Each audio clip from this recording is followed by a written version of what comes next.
प्रदेश सरकार में मंत्री पद से इस्तीफा देने वाले भाई डॉक्टर धर्म सिंह सैनी जी हमारे बीच उपस्थित हमारे परम सम्मानित सहयोगी साथी, पूर्व में कई बार मंत्री रहे, वर्तमान में विधायक भाई भगवती प्रसाद सागर जी, पूर्व में मंत्री वर्तमान में विधायक भाई विनय शाक्य जी, तीन बार विधायक रहने वाले जो अभी विधायक पद से फिर इस्तीफा दिया बहुत ही कर्मठ साथी भाई रोशन लाल वर्मा जी, अभी निषाद समाज से ताल्लुकात रखने वाले डॉक्टर मुकेश वर्मा जी जो विधायक पद से इस्तीफा देकर के आपके साथ खड़े हुए हैं, हमारे प्रजापति समाज से भाई ब्रजेश कुमार प्रजापति विधायक जो तिंदवारी से इस्तीफा देकर आपके बीच आज भारतीय जनता पार्टी को उखाड़ फेंकने का संकल्प लेकर के यहां मौजूद है। हमारे विधायक जो भी इस्तीफा दिए चौधरी अमर सिंह, शौरतगढ़ सिद्धार्थनगर,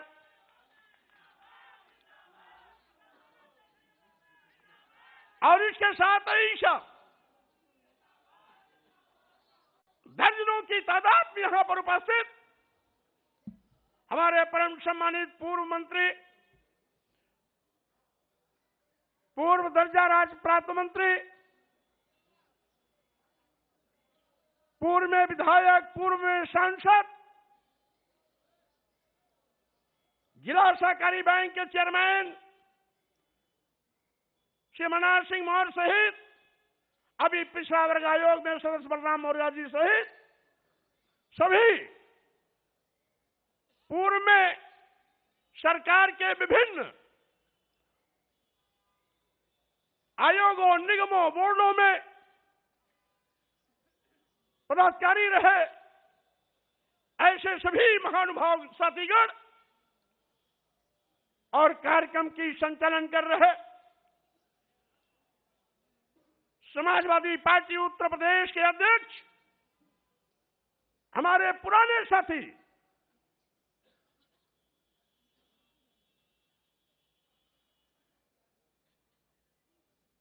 सम्मानित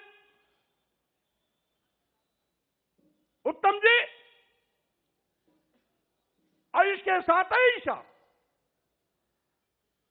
यहां पर बैठे हुए हमारे सभी नए और पुराने वो सभी साथीगण जो बिना किसी निमंत्रण, बिना किसी आमंत्रण के आज लखनऊ की सारी सड़कों को जाम में परिवर्तित कर दिया। ऐसे बहादुर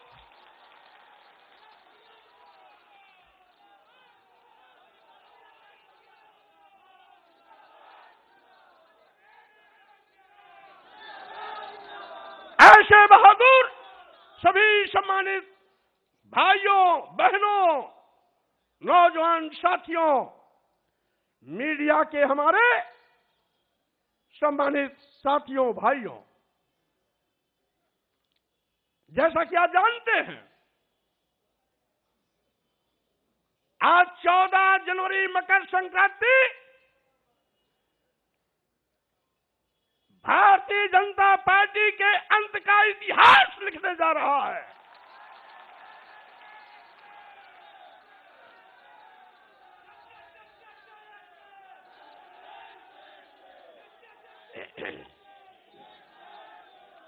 आज भारतीय जनता पार्टी के वो बड़े बड़े नेता जो कुंभकर्ण नींद सो रहे थे, जिनको कभी विधायकों, सांसदों और मंत्रियों से बात करने का वक्त नहीं मिलता था। हम लोगों के इस्तीफा देने के बाद उनकी नींद हराम हो गई है, नींद ही नहीं आ रही है।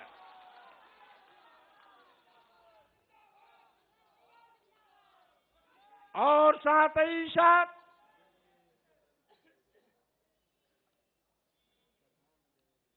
भारतीय जनता पार्टी के कुछ लोग कहते हैं कि 5 साल तक क्यों नहीं इस्तीफा दिया, और साथ ही साथ कुछ बददिमाग लोग ये भी कहते हैं कि बेटे की चक्कर में भाजपा छोड़ा। मैं ऐसे लोगों से कहना चाहता हूं,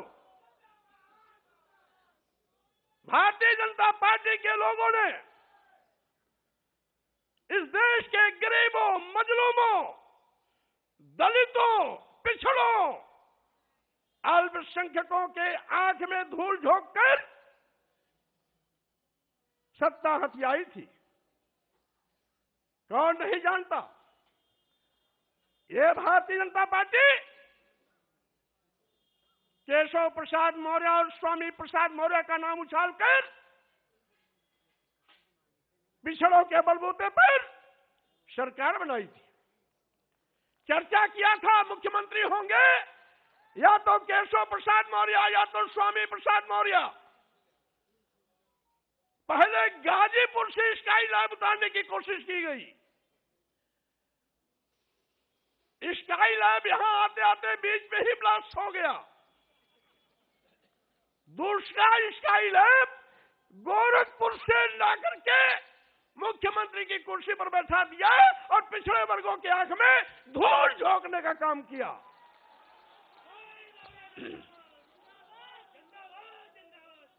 आज सरकार बनावे दलित और पिछड़े, और मलाई खामे वो लोग अगड़े 5% लोग। मैं कहना चाहता हूं, आप कहते हो नारा दे रहे हैं 80 और 20 का, और मैं ये कहता हूं 80-20 नहीं, अब तो होगा 15 और 85 का। 85 तो हमारा है, 15 में भी बंटवारा है।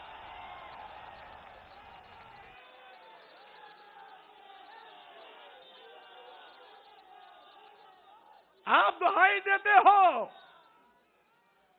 उत्तर प्रदेश की सरकार को, मैं चेतावनी देता हूं। आप कहते हो हम हिंदू कार्ड पर चुनाव जीतेंगे। अगर आप बड़े हिंदू के हमदर्द हैं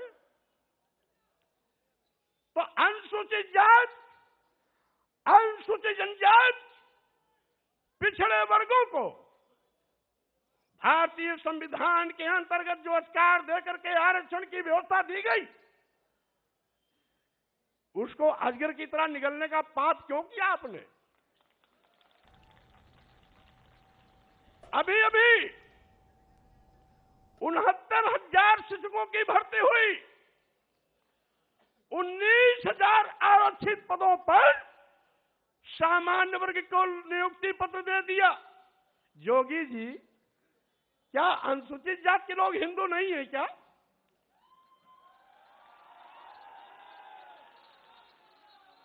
क्या अनुसूचित जनजाति के लोग हिंदू नहीं है क्या? और इस बीच बड़ी खबर दिल्ली से आ रही है। दिल्ली के गाजीपुर इलाके में संदिग्ध बैग में आईडी मिला है। इससे हड़कंप मच गया इलाके में। गाजीपुर में मिली संदिग्ध चीज आईडी निकली है। एनएसजी के एक बड़े गड्ढे में आईडी को निष्क्रिय किया है। अरविंद ओझा मेरे सहयोगी इस वक्त तमाम जानकारी के साथ जुड़ गए हैं। अरविंद, बड़ी खबर ये, क्योंकि आईडी संदिग्ध बैग में मिला है, इसे बम निरोधक दस्ते ने निष्क्रिय भी कर दिया है। लेकिन इस बैग की खबर, इस बैग की सूचना किसने दी? सीसीटीवी कैमरे का कोई फुटेज सामने आया है? कहां और कैसे पहुंचा ये बैग? जी देखिए, अपने आप में ये बड़ी खबर है क्योंकि 26 जनवरी आने ही वाला है और 26 जनवरी के मौके पर संदिग्ध बैग की सूचना वो दिल्ली को मिली थी, जिसके बाद दिल्ली पुलिस स्पेशल सेल की टीम एनएसजी पहुंची और एनएसजी ने क्लियर किया है दिल्ली पुलिस को कि बैग में आईईडी था, इम्प्रोवाइज एक्सप्लोसिव डिवाइस, एक बॉम्ब था। उसके बाद हड़कंप मच गया। एनएसजी और बॉम्ब डिस्पोजल की टीम ने उस बैग को अपने कब्जे में लिया, उसके जेसीबी मशीन से खुदाई की गई और उसमें जो बॉम्ब है और जो आईईडी है उसको निष्क्रिय कर दिया है। खुद स्पेशल सेल के जो तमाम बड़े अधिकारी हैं, डीसीपी स्पेशल सेल, वो मौके पर पहुंचे हुए हैं और स्पेशल सेल की पूरी टीम है। अब ये स्पेशल सेल इस पूरे मामले की जांच की जाएगी। जाहिर सी बात है, जैसा आपने बोला, सीसीटीवी खंगाला जा रहा है। देखिए, दिल्ली में लगातार टेरर अलर्ट पहले से ही रहता है। इन सब के बीच और खासकर 26 जनवरी को लेकर अलर्ट है और इन सब के बीच इस आईडी का मिलना जाहिर सी बात है एक बड़ी साजिश की तरफ इशारा कर रहा है। लेकिन फिलहाल राहत की बात यही है कि तो एनएसजी की टीम और बॉम्ब डिस्पोजल की जो टीम थी उसने इस आईडी को एक बड़े गड्ढे में डिफ्यूज कर दिया है। अब ये पड़ताल की जाएगी कि आखिर किस तरह का विस्फोटक इस आईडी में मिलाया गया था और कौन वो लोग थे जिन्होंने इस आईडी को बैग में यहाँ पर रखा था। इन तमाम चीजों की तहकीकात जाहिर सी बात है स्पेशल की टीम करेगी। लेकिन अपने आप में बड़ी खबर है कि गाजीपुर में 10:50 पर जो पीसीआर कॉल मिली थी, उसके बाद स्पेशल सेल की टीम और दिल्ली पुलिस की टीम ने एहतियात बरता और एनएसजी की टीम को बुलाया गया, बॉम्ब डिस्पोजल की टीम को बुलाया गया और जब एनएसजी को लगा कि ये मामला काफी गंभीर है, जिसके बाद जेसीबी मशीन बुलाई गई, गड्ढा किया गया और उसके बाद इस आईडी को उस गड्ढे में डिफ्यूज किया गया है। जी ठीक है अरविंद, बहुत बहुत शुक्रिया इस तमाम जानकारी के लिए। आपका लाइव तस्वीरें भी आप देख रहे थे किस तरीके से बम को निष्क्रिय किया गया, उस वक्त की तस्वीर, एनएसजी की मदद ली गई और इसके साथ ही दिल्ली पुलिस की स्पेशल टीम भी इस पूरे काम में जुटी हुई थी क्योंकि ये बम मिलने की खबर दरअसल वाकई 26 जनवरी के लिहाज से बेहद महत्वपूर्ण थी। और अब सीधे आपको लिए चलेंगे एक बार फिर से स्वामी प्रसाद मौर्य, जो कि समाजवादी पार्टी ज्वाइन कर चुके हैं, इस वक्त क्या कुछ कह रहे हैं? तो जोगी जी, मैं ये कहना चाहता हूं,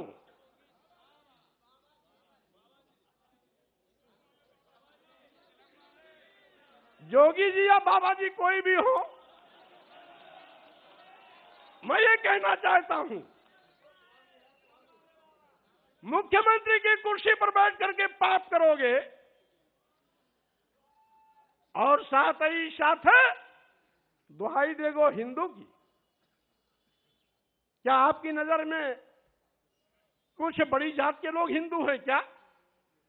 अनुसूचित जात के नहीं है, अनुसूचित जनजात के नहीं है, आदिवासी नहीं है, पिछड़े वर्ग के नहीं है, तो वही 10-5% अगर आपके हिंदू हैं तो आपका खटिया खड़ी बिस्तरा गोल होना तय है।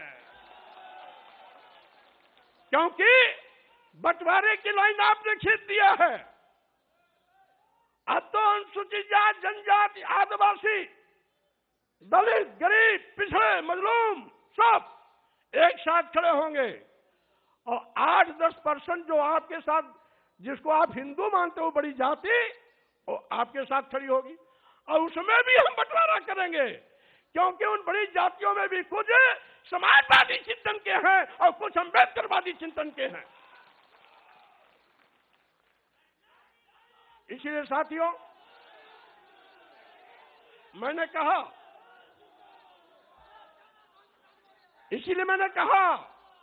आज का ये जो कार्यक्रम है, अभी तक तो ये समाजवादी विचारकों का जमावड़ा था। अब ये समाजवादी के साथ साथ, लोहियावादी के साथ साथ अम्बेडकरवादी विचारधारा का भी जमावड़ा का संगम हो गया। और इसीलिए हम ये भी कहना चाहते, बगल में उत्तराखंड में 3 बार मुख्यमंत्री बदल सकते हैं। आप 5 साल इंतजार क्यों किए, उसी को बता रहा हूं। यहां पर इतना जुल्म, जाति, अत्याचार, अन्याय हो रहा था। लखीमपुर की घटना, हाथरस की घटना, गोरखपुर की घटना के साथ साथ 2 दर्जन ऐसी घटनाएं हैं जहां एफआईआर लिखने में आपने हीलावाली किया, और साथ ही साथ जहां गोरखपुर 1.5 महीने के अंदर गगहा थाने में 7 हत्या हुई, 5वीं हत्या हुई तो मैं स्वयं मौके पर पहुंचा। मैंने बल्कि ये कहा भी कि हो सकता है उत्तर प्रदेश में कानून का राज हो, लेकिन गगहा और गोरखपुर में गुंडा राज है। मंत्री रहते मैंने कहा था, यद्यपि कुछ टीवी वालों ने चलाया 1-2 बार, ऊपर से रोक दिया गया होगा, लेकिन उसके बावजूद भी थानेदार नहीं हटाया गया और सीओ नहीं हटाया। क्यों? क्योंकि वो जोगी बाबा की बिरादरी वाला था। और मेरे लौटने के बाद जब 2 हत्या और हो गई, यानी 7 हत्या पूरा हो गया, तब जाकर के यशो हटाया गया और सीओ हटाया गया। गगहा, गोरखपुर, गगहा बाजार भी है, गगहा थाना भी है, गोरखपुर से 25-30 किलोमीटर आजमगढ़ रोड पर है। यानी 2 मौर्य मारे गए थे, 2 ब्राह्मण मारे गए थे, 2 बनिया मारे गए थे और 1 अज्ञात महिला की लाश मिली थी। ये 7 हत्याएं, 2 मौर्य, 2 ब्राह्मण और 2 बनिया, और 1 अज्ञात महिला की लाश। ये 1 महीना 5-6 दिन के अंदर की सारी घटनाएं, और कहते हैं कानून राज है। और साथ ही साथ मैंने सोचा था कि 14 साल वनवास झेलने के बाद भारतीय जनता पार्टी को सत्ता में आने का मौका मिला है, अकल ठिकाने हो गया होगा, गरीबों, दलितों, पिछड़ों के लिए काम करेगी। लेकिन फिर वही कि जिन दलितों, पिछड़ों, गरीबों के वोट पर भारतीय जनता पार्टी ने पूर्ण प्रचंड बहुमत की सरकार बनाई।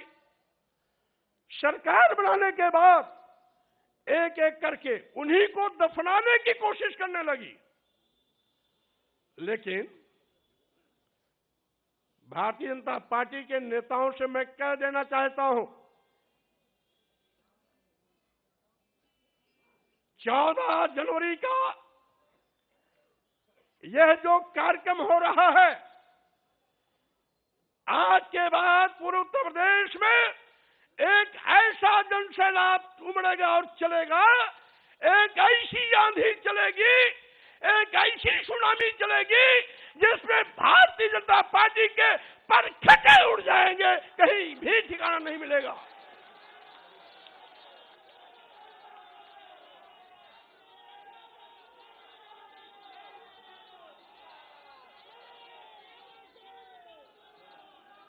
और साथ ही साथ मैं ये भी कहना चाहता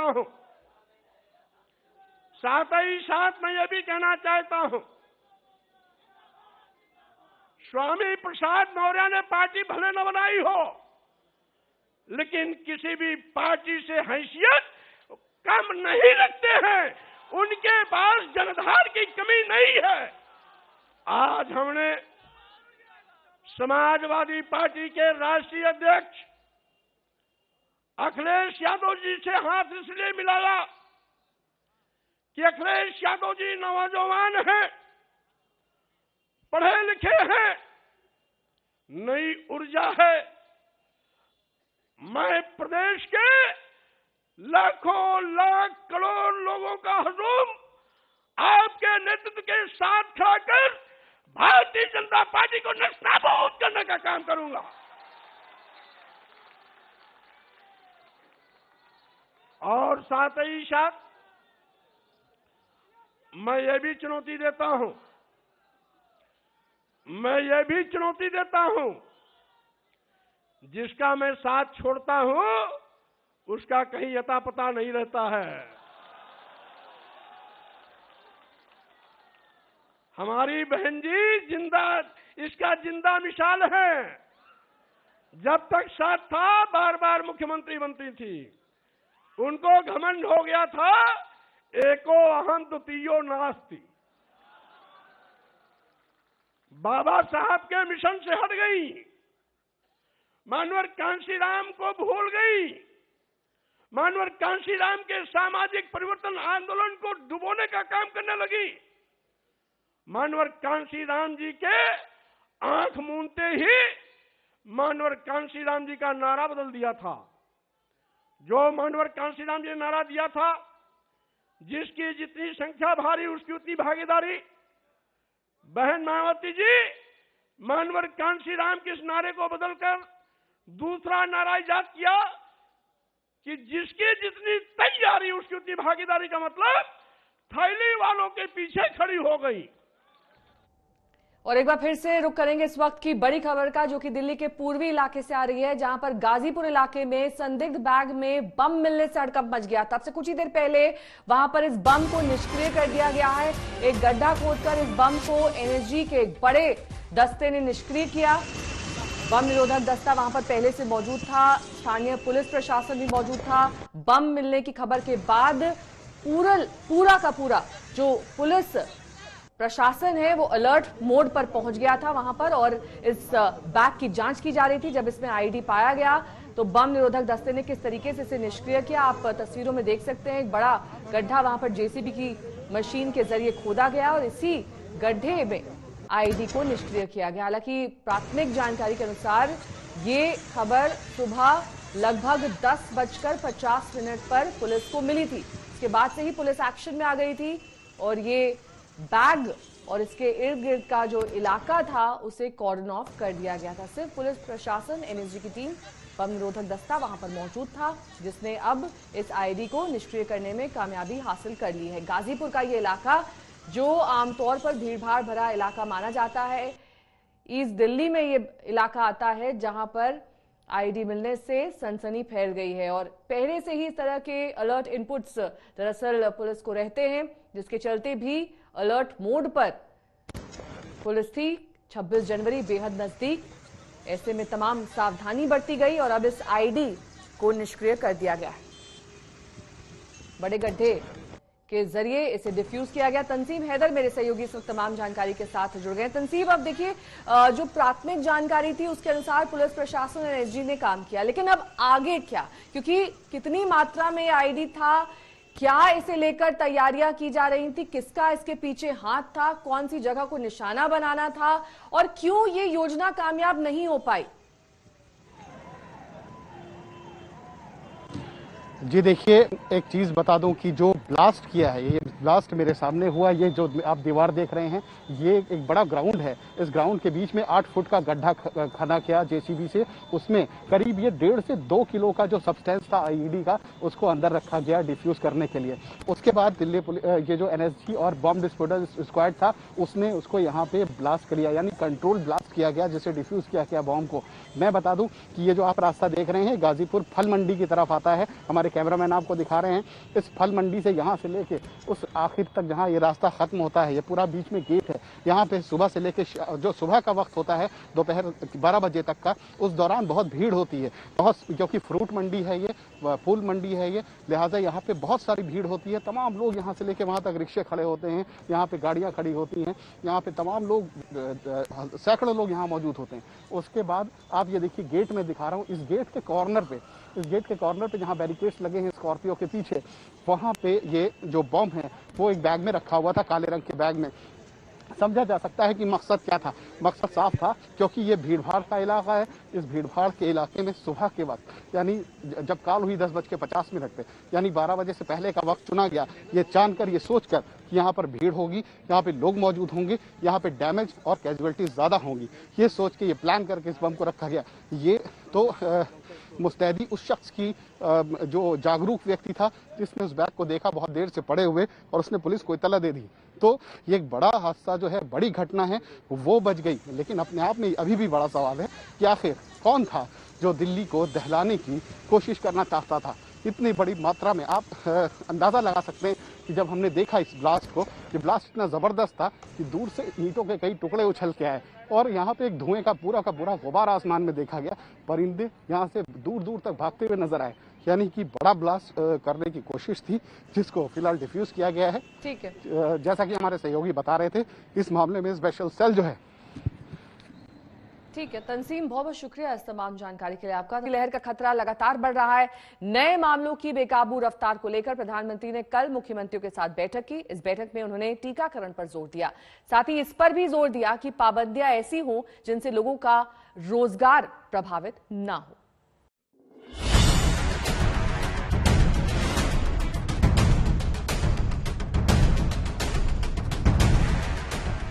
कोरोना के संक्रमण काल ने बढ़ाई टेंशन। देश में तीसरी लहर से गहराया संकट। संक्रमण से बचाव को लेकर पीएम मोदी का मंथन। कैसे सुधरे हालात, कैसे रुके संक्रमण?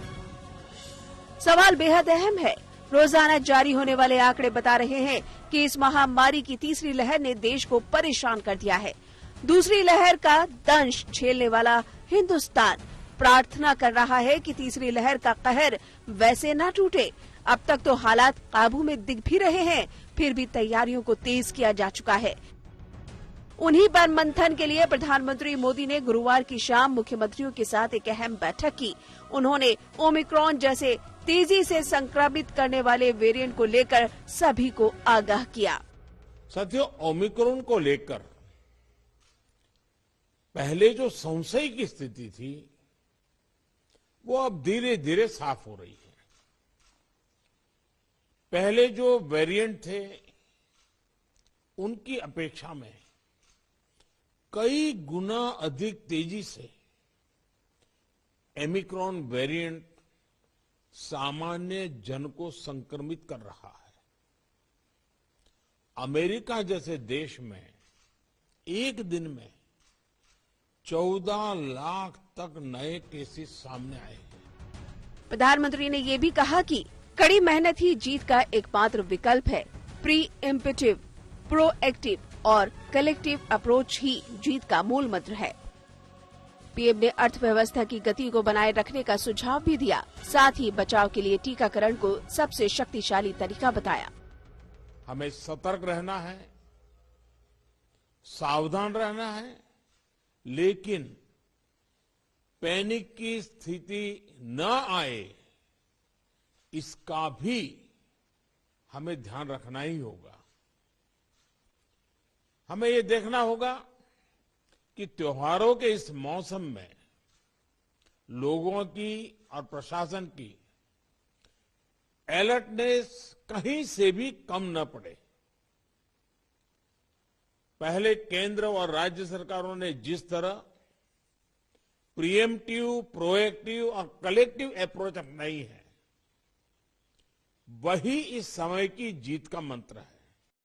प्रधानमंत्री मोदी की यह बैठक उस वक्त में हुई जब देश के कुछ राज्यों में स्थिति गंभीर हो चुकी है। संक्रमण की रफ्तार इतनी तेज है कि देश भर में एक दिन के संक्रमण का आंकड़ा 2.5 लाख के पार जा चुका है। सबसे ज्यादा संक्रमित मरीजों का हाल भी जान लीजिए। महाराष्ट्र में 46,406 नए केस मिले हैं, जो बुधवार की तुलना में थोड़े कम है। दूसरे नंबर पर दिल्ली है, जहां गुरुवार को 28,867 नए मामले मिले। पश्चिम बंगाल में कल 23,467 केस दर्ज किए गए, जबकि कर्नाटक में कल 25,005 केस और तमिलनाडु में 20,911 केस मिले। दिल्ली में लगातार संक्रमण के आंकड़े बढ़े हैं, लेकिन राहत की बात है कि अस्पतालों में अभी भी बड़ी संख्या में बेड खाली है। सरकार कह रही है कि सब कुछ कंट्रोल में है। दिल्ली बहुत ज्यादा सतर्क है ऑलरेडी। देश के अंदर, देश की राजधानी दिल्ली में सबसे ज्यादा रेस्ट्रिक्शंस लगाए गए हैं। आज की डेट में देखिएगा, सारे एजुकेशनल इंस्टीट्यूट बंद हैं, जिम बंद हैं, सिनेमा हॉल बंद हैं, रेस्टोरेंट्स भी बैठने के लिए बंद हैं। सिर्फ ऑड इवन के अंदर दुकानें खुल रही हैं, प्राइवेट ऑफिस बंद हैं, दिल्ली सरकार के सारे ऑफिस भी बंद हैं। तो रेस्ट्रिक्शंस जितनी लगा सकते थे बहुत बड़ी संख्या में लगाई जा चुकी है ऑलरेडी। परंतु दूसरी बात बताएं, जैसे आपने कहा हाईएस्ट नंबर पहुंच गया है, हिस्ट्री का जो नंबर है, परंतु हाईएस्ट केसेस पहुंचे हैं उसके प्रोपोर्शनेटली हॉस्पिटल एडमिशन नहीं बढ़ रहे। आप देख रहे हैं आज तक, आपके साथ हूं मैं नेहा बाथम। एक दिलचस्प तस्वीर के साथ दरअसल इस बुलेटिन की शुरुआत करेंगे जो कि अब से कुछ ही देर पहले आई है, क्योंकि समाजवादी पार्टी में शामिल होने के इस कार्यक्रम को समाजवादी पार्टी ने एक वर्चुअल रैली का नाम दिया था। वर्चुअल रैली के नाम पर देखिए जरा कितनी भीड़ यहां पर इकट्ठा है। ये किसी एक्चुअल रैली से कम नहीं है।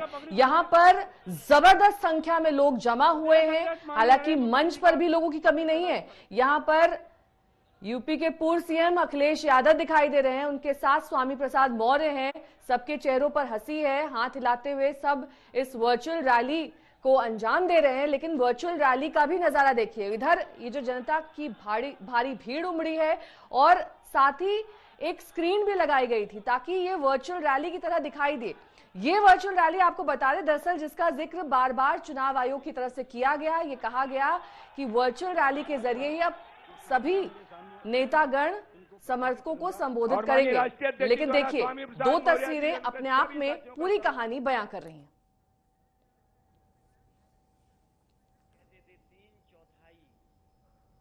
और इसी मन से अखिलेश यादव बोल रहे हैं, सुनिए।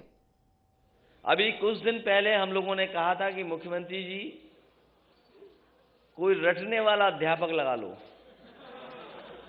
जो आपको रटाए, क्योंकि 4.5 साल में आपने बिजली का कारखाने का नाम नहीं रट पाए। अब मुझे लगता है कि रटने के साथ साथ उन्हें गणित का भी अध्यापक रहना पड़ेगा। ये जो 80 और 20 की बात कर रहे हैं, 80% लोग तो समाजवादी पार्टी के साथ समर्थन में खड़े ही हो गए थे। उन समाजवादी पार्टी के साथ जो गठबंधन था उसके साथ खड़े ही हो गए थे। और जिन जिन लोगों ने आज मंच को देखा होगा, इस मैदान को देखा होगा और स्वामी प्रसाद मौर्य जी की बात सुनी होगी, 20% भी उनके खिलाफ हो गए होंगे। तो अब भारतीय जनता पार्टी का सफाया होना तय है, अब कोई रोक नहीं सकता। और जो लोग 3/4 की बात कर रहे थे, सच्चाई है कि वो 3 और 4 सीट की बात कर रहे हैं।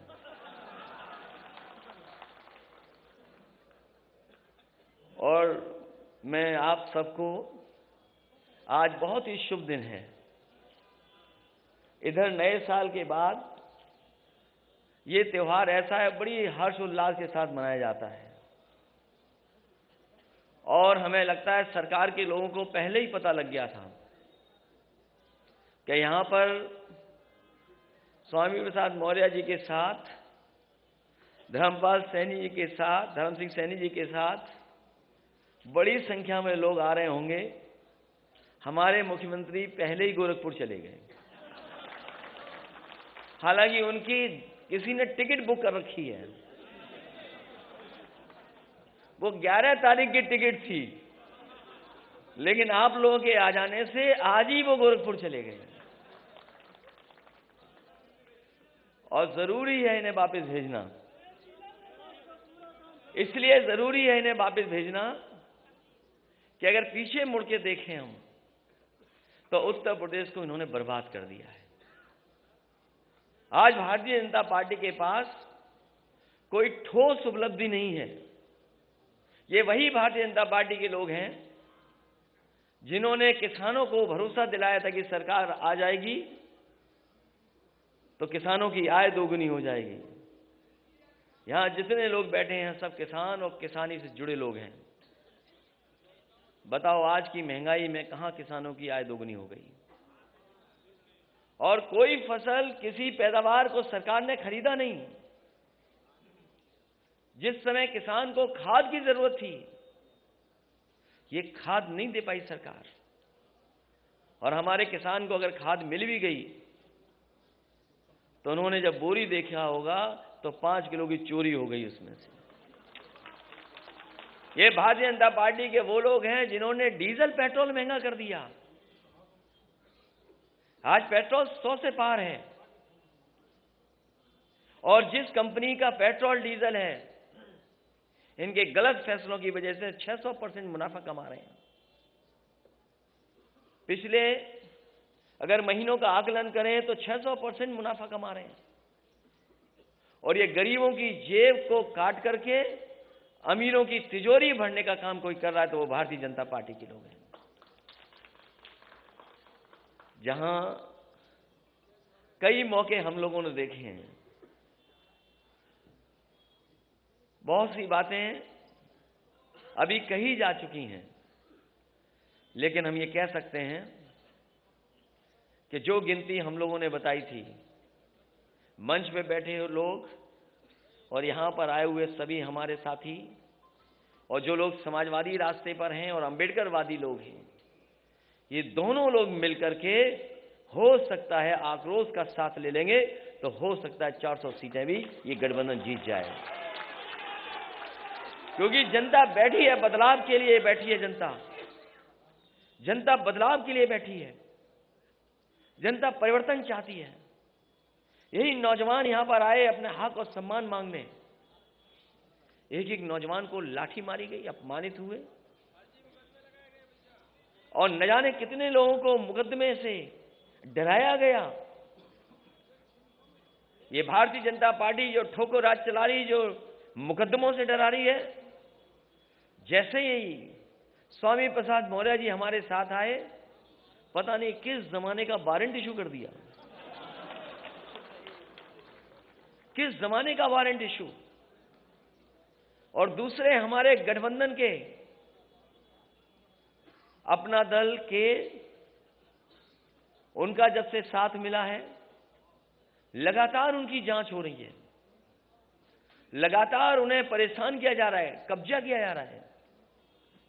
और कौन भूल जाएगा डिजिटल इंडिया की गड़बड़ी, छापा मारना था किसी और के यहां, छापा मार लिया अपने यहां। इसलिए अब तो चुनाव आ गया है, इसी दिन का तो इंतजार कर रहे थे हम लोग कि चुनाव कब आएगा। अब साइकिल का हैंडल भी ठीक है और दोनों पहिए भी ठीक हैं अब, और पैडल चलाने वाले देखो कितने हमारे नौजवान साथी दिखाई दे रहे हैं। अब कोई नहीं रोक सकता रफ्तार को। जब समाजवादी और अंबेडकरवादी साथ आ गए तो कोई नहीं रोक सकता। कई मौकों पर गुमराह किया गया, कई मौकों पर नफरत फैलाई गई, और कभी कभी आरोप लगाने का काम हुआ। ये लेटरल जो गिनती है, लेटरल जो एंट्री है, उस पर भारतीय जनता पार्टी नहीं बात करती। न केवल आउटसोर्स, तमाम ऐसे फैसले जो कभी सोचा नहीं था, वो फैसले भारतीय जनता पार्टी ने लिए हैं। कई बार लोग कहते हैं ये सेमीफाइनल है। मैं आपसे कहना चाहता हूं ये सेमीफाइनल चुनाव नहीं है, ये सेमीफाइनल चुनाव नहीं है, यही फाइनल चुनाव है, यही फाइनल चुनाव है। हमने आपने देखा है कि अगर बच्चा कमजोर हो पढ़ाई में तो पूरे घर परिवार के लोग लग जाते हैं पढ़ाने में और रटाने में, और कभी कभी उसका सहयोग करने में। परीक्षा देने जाए तो उसमें भी सहयोग के लिए कभी कभी परिवार के लोग जाते हैं। ये जो उत्तर प्रदेश के बाबा मुख्यमंत्री हैं, फेल हो चुके हैं। कितने भी दिल्ली वाले आए, अब ये पास होने वाले नहीं हैं, क्योंकि जनता ने मन बना लिया है इनका सुपड़ा साफ होगा। और इस बार तो ऐसा बीजेपी वाले हिट विकेट हुए कि हमारे तमाम नेताओं की स्ट्रेटजी नहीं समझ पाए, वो स्ट्रेटजी नहीं समझ पाए। अगर स्ट्रेटजी समझ गए होते तो पता नहीं क्या करते वो लोग, न जाने कौन से डैमेज कंट्रोल में लग जाते। और हमें खुशी ये है कि इस बार पत्रकार साथियों को भी नहीं पता लगा, लेकिन ये पत्रकार साथी सब अपने साथ आ गए हैं। अब कोई खिलाफ नहीं है, कोई खिलाफ नहीं है, सब चल रहा है आजकल, तो सब साथ हैं अपने। और न केवल हम लोग हटाना चाहते हैं, ये लोग भी हटाना चाहते हैं। इसलिए इस मौके पर मैं एक एक कार्यकर्ता को बधाई देना चाहता हूं, एक एक नेता का धन्यवाद देना चाहता हूं। यहां बहुत सारे लोग हैं जो कई दिनों से मैं देख रहा हूं और मैं जानता हूं कि बहुत संख्या में लोग हैं, लेकिन मैं ये भी जानता हूं कि ये वो लोग हैं जो जब जाएंगे अपने गांव और अपने मोहल्ले में तो साइकिल को नहीं भूलेंगे और साइकिल की रफ्तार को बढ़ाने का काम करेंगे। ऐसा किसी ने सोचा नहीं था कि चुनाव ऐसा भी होगा, किसी ने सोचा नहीं था कि चुनाव ऐसा भी होगा। ये जो वर्चुअल नाम आ गया कि वर्चुअल रैली होंगी, डिजिटल प्लेटफॉर्म से हम लोग अपनी बात कहेंगे, ये सही है कि वर्चुअल और डिजिटल में भी हम लोग जानते हैं चीजें, लेकिन जो ताकत हमारे कार्यकर्ताओं में फिजिकल है उसका कोई मुकाबला नहीं कर सकता। ये वर्चुअल और डिजिटल चलेंगे तो हम समाजवादी लोग डिजिटल, वर्चुअल और फिजिकल भी चलेंगे, घर घर गांव गांव जाएंगे, क्योंकि ऐसा चुनाव नहीं देखा किसी ने। कोई सोच सकता था कि पाबंदी लग जाएगी? बताओ, कोई सोचा था कि पाबंदी लग जाएगी? हम लोग इलेक्शन कमीशन के जो जो नियम है उनका पालन करेंगे, जो जो गाइडलाइंस है उनका पालन करेंगे, लेकिन इस भारतीय जनता पार्टी का हम लोग मौके पर फिजिकल मुकाबला करेंगे। यही ताकत है। इसलिए मैं कहता हूं ये चुनाव फाइनल है। किसी ने नहीं सोचा था क्या हो जाएगा कल, किसी ने नहीं सोचा था कि छापा पड़ेगा, किसी ने नहीं सोचा था कि मौर्य जी अपनी पूरी टीम के साथ आ जाएंगे। इन्होंने मनोबल बढ़ाने का काम किया, उत्साह बढ़ाने का काम किया है, और ये गिनती में बड़ी संख्या में लोग हैं। अभी तक तो स्टूल मिलता था किसी को, वो स्टूल वाले का क्या होगा? अब मुझे तो पता नहीं स्टूल वाले का क्या होगा। इसलिए जो 11 तारीख को जाना था जिन्हें, वो आज ही चले गए मौर्य जी के डर से। मैं एक एक विधायक, एक एक पूर्व विधायक, एक एक मंत्री का धन्यवाद देता हूं, बधाई देता हूं। कई मौकों पर मैं मिला भी हूं। आए हुए कार्यकर्ताओं का भी बहुत स्वागत करता हूं। आज समाजवादी पार्टी के कार्यालय में आए बड़ी संख्या में समाजवादी नेता कार्यकर्ता हमें दिखाई दे रहे हैं, हम उनका भी धन्यवाद देते हैं। जहां मकर संक्रांति की मैं शुभकामनाएं देता हूं, बधाई देता हूं, वही एक दुखद घटना घटी है। एक बहुत ही वरिष्ठ पत्रकार और एक बहुत ही सुलझे पत्रकार, एक बहुत ही वरिष्ठ पत्रकार और एक बहुत सुलझे हुए पत्रकार, वो आज हमारे बीच में नहीं है। जब कभी भी वो अपनी बात को रखते थे या घटना के बारे में जानकारी देते थे, शायद ही देश में कम ऐसे पत्रकार होंगे जो इतने सलीके के साथ बातें रखते थे। जहां उन्हें उर्दू के बारे में जानकारी थी। पेट्रोल डीजल जब भी महंगा हुआ, नेता मंत्री यही कहते नजर आए, अरे हम क्या करें, इंटरनेशनल मार्केट में दाम बढ़ रहा है, इसीलिए पेट्रोल कंपनियां दाम बढ़ा रही हैं। अब आपको ये जानकर हैरानी होगी कि कच्चे तेल के दाम 2 महीने के उच्च स्तर पर पहुंच चुके हैं, लेकिन पिछले 70 दिन से पेट्रोलियम कंपनियों ने पेट्रोल डीजल के दाम में 1 पैसे की बढ़ोतरी नहीं की है। तो क्या ये चुनाव का असर है?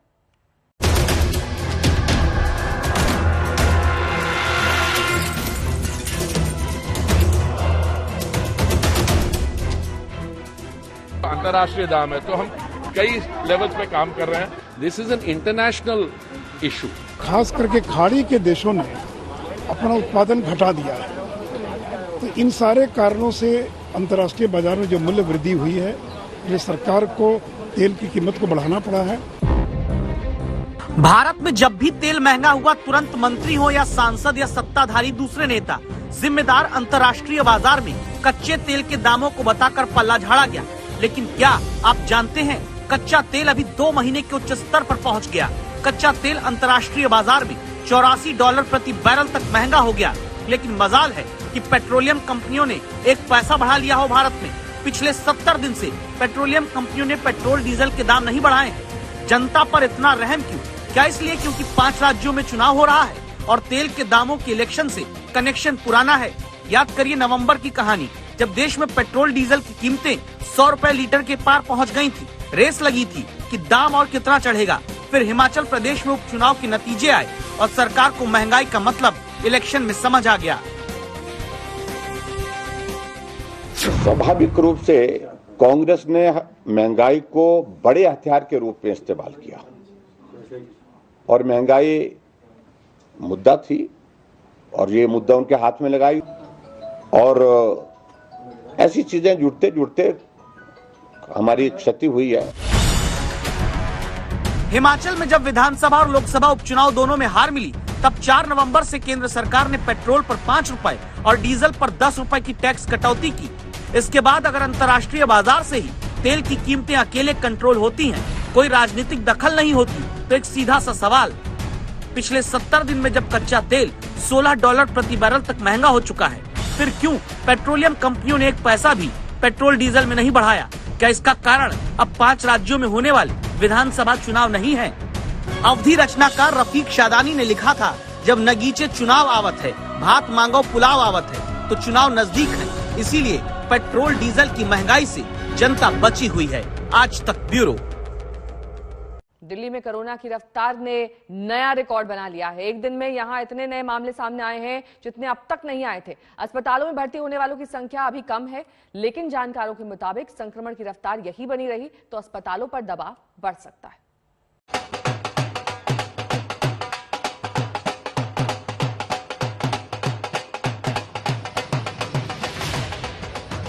मंडी परिसर में सभी भाई मास्क लगाकर रखें, बिना मास्क कोई ना रहे। डरी डरी सहमी सी दिल्ली। लोहड़ी के त्योहार पर वायरस का डर छाया रहा। नाइट कर्फ्यू के दौरान सख्ती बढ़ा दी गई। वहीं सुबह आमतौर पर भीड़ भाड़ वाली मंडियों में भी कम ही लोग नजर आए। धुंध और ठंड के अलावा ये डर कोरोना की उस बेतहाशा रफ्तार का है जिसने तीसरी लहर में एक नया रिकॉर्ड बनाया है। 24 घंटे में दिल्ली में इतने नए केस आए हैं जो दूसरी लहर में भी नहीं आए थे।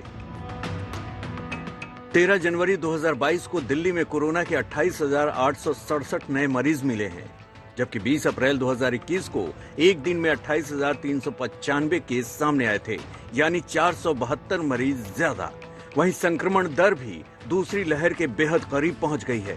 13 जनवरी 2022 को संक्रमण दर 29.21% पर पहुंच गई, जबकि 3 मई 2021 को ये दर 29.55% थी। सक्रिय कोरोना मरीजों की संख्या भी 94,160 हो गई, जो 8 महीने में सबसे ज्यादा है। इससे पहले 1 मई 2021 को यह संख्या 96,747 थी। आखिर ये कोरोना की रफ्तार क्या कहती है? ये कहा जा रहा है कि ओमिक्रॉन डेल्टा के मुकाबले कम खतरनाक है। इस वजह से ही अस्पतालों में बेड खाली हैं, मगर मौत लगातार हो रही है। हालांकि कहा यह भी जा रहा है कि जिनकी मौत हो रही है वो पहले से ही किसी गंभीर बीमारी के शिकार थे और मौत से पहले हुई जांच में उन्हें कोरोना संक्रमित पाया गया था। जो पेशेंट एयरपोर्ट से आते हैं उनके लक्षण कम हैं, स्टेबल हैं, एसिम्टोमेटिक, पर जो पेशेंट हमारे पास हॉस्पिटल से रेफर होके आते हैं उनमें जो है कॉम्प्लिकेशन ज़्यादा है। उनमें या तो शुगर का बीमारी है या स्ट्रोक है या उनको टीबी है या लीवर की प्रॉब्लम है या डायलिसिस वाले पेशेंट हैं या कार्डियक फेलियर वाले पेशेंट हैं। वो पेशेंट सिक हैं, उनको ऑक्सीजन की भी आवश्यकता होती है। डेल्टा में हॉस्पिटलाइजेशन रेट जहां 10% था, वहीं ओमिक्रॉन के केस में ये 1 से 2% ही है। मगर जिस रफ्तार से ओमिक्रॉन फैल रहा है उसे देखते हुए 2% की ये दर भी चिंता बढ़ा रही है।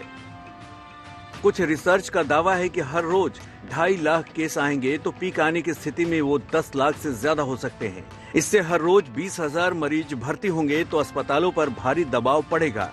लिहाजा मुख्यमंत्रियों के साथ बैठक में प्रधानमंत्री मोदी ने भी स्थानीय स्तर पर कोरोना पर लगाम लगाने का सुझाव दिया है। लोकल कंटेनमेंट पर ज्यादा फोकस करना बेहतर होगा। जहां से ज्यादा केस आ रहे हैं, जहां ज्यादा से ज्यादा और तेजी से टेस्टिंग हो, ये सुनिश्चित करना भी आवश्यक है। इसके अलावा हमें यह भी सुनिश्चित करना होगा कि होम आइसोलेशन में ही ज्यादा से ज्यादा ट्रीटमेंट हो सके। इसके लिए होम आइसोलेशन से जुड़ी गाइडलाइंस को, प्रोटोकॉल को, उसे फॉलो करना और स्थितियों के अनुसार इंप्रोवाइज करना भी बहुत जरूरी है। वैसे दिल्ली में पाबंदियां पहले से ही बेहद सख्त हैं। स्कूल, कॉलेज, मॉल, सिनेमाघर, निजी दफ्तर बंद हैं। रेस्टोरेंट से सिर्फ होम डिलीवरी की इजाजत है। दिल्ली सरकार ने लॉकडाउन से इनकार किया है, मगर कोरोना की तेज रफ्तार चिंता बढ़ा रही है। दिल्ली में पंकज जैन और राम किंकर सिंह के साथ आज तक ब्यूरो।